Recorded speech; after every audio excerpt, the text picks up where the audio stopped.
There comes a moment in life when you realize that peace isn't something you run after. It's something you build brick by brick, choice by choice, moment by moment. And if you don't learn to master yourself, the world will gladly step in and do it for you. We all know what anger feels like. That heat rising in the chest, the tight shoulders, the shaking hands, the heavy silence after a conversation that went wrong. Maybe you've promised yourself you'd stay calm next time, but next time always ends up looking exactly like the last. Different people, different situations, but the same reaction. And here's the truth: most of us avoid anger. Doesn't come from an unfair world. It comes from the battles inside us that we still haven't learned to win. So today, I want to take you somewhere deeper. I want to share 5 habits, ancient, simple, brutally honest, that can help you become emotionally untouchable. Not because life gets easier, but because you get stronger. And maybe, just maybe, this is the moment everything begins to change. Anger rarely arrives like a storm. It begins as a spark: one comment, one tone, one memory you thought you forgot, or even a quiet fear you never said out loud. And if we don't catch that spark early, it becomes a fire we spend hours, days, sometimes years trying to put out. The ancient Stoics understood this better than anyone. They believed that if you can stop the spark, you never have to face the flames.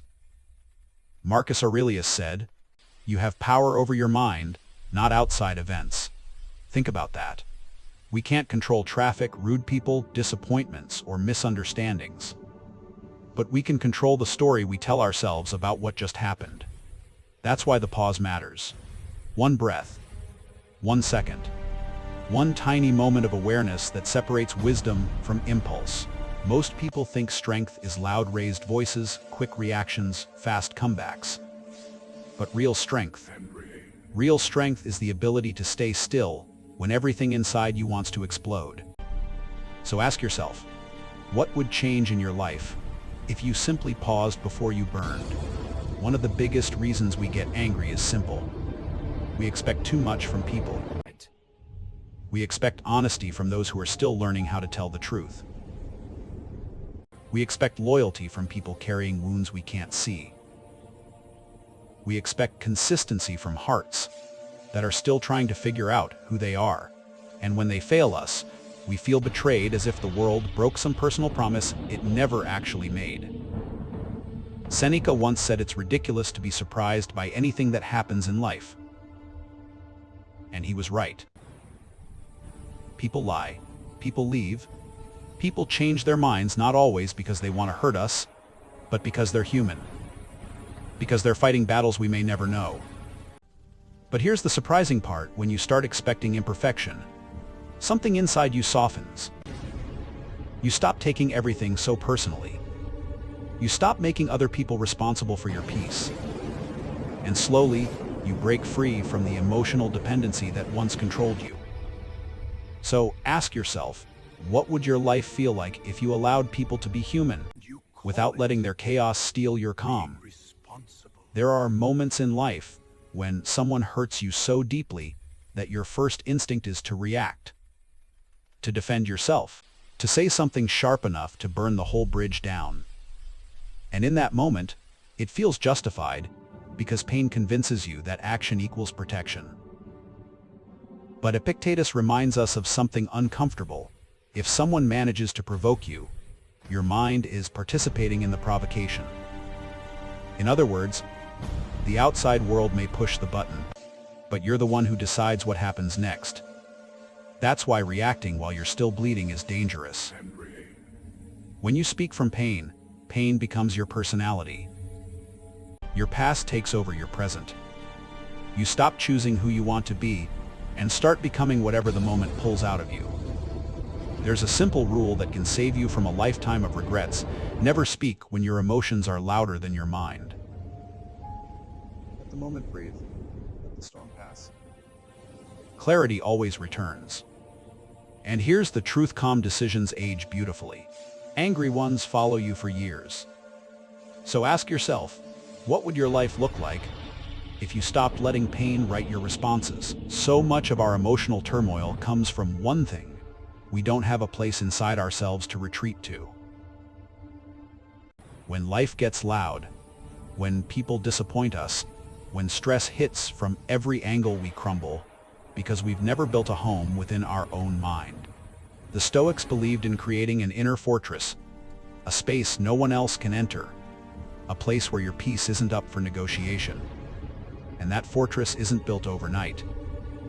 It grows through discipline, through moments of silence you choose instead of distraction, through honest reflection at the end of a long day, through walks alone where your thoughts finally have room to breathe. It grows every time you say no to something that drains you, every time you release someone who keeps taking more than they give, every time you choose purpose over comfort, even when comfort is tempting. And here's the beautiful part: the stronger your inner world becomes, the less the outer world can shake you. Imagine living with a foundation so solid that chaos only knocks at the door, but never gets in. So ask yourself, what are you doing each day to build that inner home? At the heart of so many conflicts is one quiet truth: our ego is running the show. Ego wants to win. It wants to be right. It wants to be admired, respected, noticed. And whenever someone challenges that image, even with a small comment, we feel anger rise like a reflex. But meaning is different. Meaning is the voice inside that whispers, live in alignment with your values. Be who you said you would be. Ego breeds anger because it's constantly protecting an identity. Meaning breeds peace because it's rooted in purpose, not performance. Think about the last time someone insulted you. Their words didn't change your worth. They didn't rewrite your truth. What hurt wasn't the insult, it was your ego's fear of looking weak. The Stoics understood this deeply. Marcus Aurelius said, "The best revenge is not to be like your enemy." You don't need to outshout or outfight anyone. You only need to outgrow them. True peace isn't about being untouchable. It's about not needing to be touched. It's choosing growth over dominance, meaning over ego. So ask yourself, are you living to win or to become who you were meant to be? At the end of the day, life won't suddenly become easier, and people won't magically change. You become stronger, and that strength doesn't come from perfection. It comes from practice. From learning to observe instead of exploding to accept reality, instead of fighting it to stay centered, even when everyone around you is losing control. You gain the power to walk away without carrying bitterness. You learn to choose silence, not because you're weak, but because peace is worth more than chaos. Calm isn't passive, calm is a decision. And every time you make that decision, you build a mind no one can shake. When you understand yourself, other people can't use your emotions against you. Your world becomes better because you become better, and this version of you, steady, grounded, unbothered, gets built one choice at a time.